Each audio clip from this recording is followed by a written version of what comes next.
Here in Lagos, the state government has warned property buyers to always verify the authenticity of such land documents before making payment.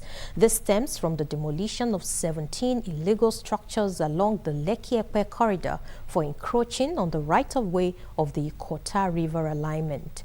The government, through the Ministry of the Environment and Water Resources, has also sealed and issued stop work order on reclamation activities to narrow and reduce the size of the Ikota River around Patibon's Homes Estate, B4th Estate Phase 2 off Orchid Road in Lekki area of the state. Olatunde Yusuf reports.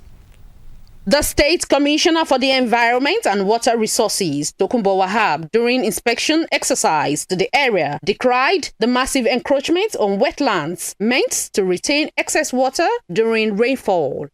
He explains that the ministry received complaints months ago about illegal reclamation activities in the area, aimed at narrowing the river's natural flow channel in attempts to sell portions of the reclaimed land to unsuspecting buyers. Some persons have taken it upon themselves to believe they are above the laws, and just for pecuniary gains, and they choose to do things that will push back nature, and we're going to remove those contraventions. So once 156 breathes very well, it discharges into this Ikota, and then Ikota will discharge to the Lagos Lagoon on the other side of Lekki.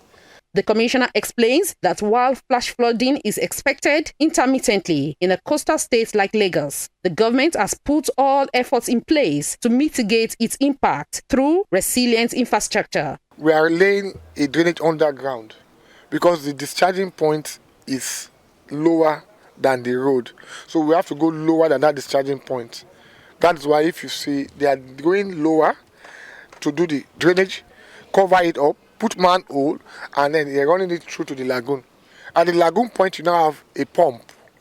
So that's what we've done here. The Commissioner for the Environment, accompanied by the Commissioner for Transportation, Oluwaseun Oshiyemi, the Special Advisor on Environment, Olakunle Rotimi Akodu, and other government officials also inspected environmental infractions along Lekki-Epe Expressway in preparation for the forthcoming green rail line along the corridor. He explains that on the 26th of September 2025, abatement notices were served in sync with the ministry to automobile dealers on the Lekki-Epe Expressway who had totally encroached further on wetlands and under high-tension wires than the temporary approved sites allocated to them. We had agreed that all those that are encroached should move their vehicles with immediate effect, and we start the enforcement from today, this moment. We've given them 2 weeks notices.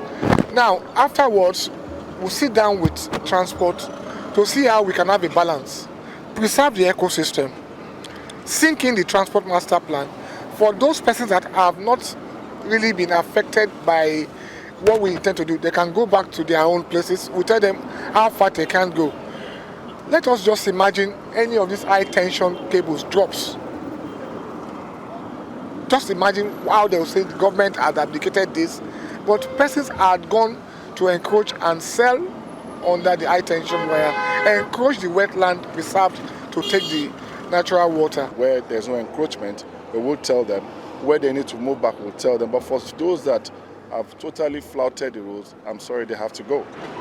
So we're doing this just to at least sensitize and do a lot of advocacy around it, so people won't come out and say Lagos State is not considerate. The team also visited the ongoing construction of a Godogba collector drain at Parkview Estate, aimed at deflooding the area and its environs. Olatunde Yusuf, LTV News.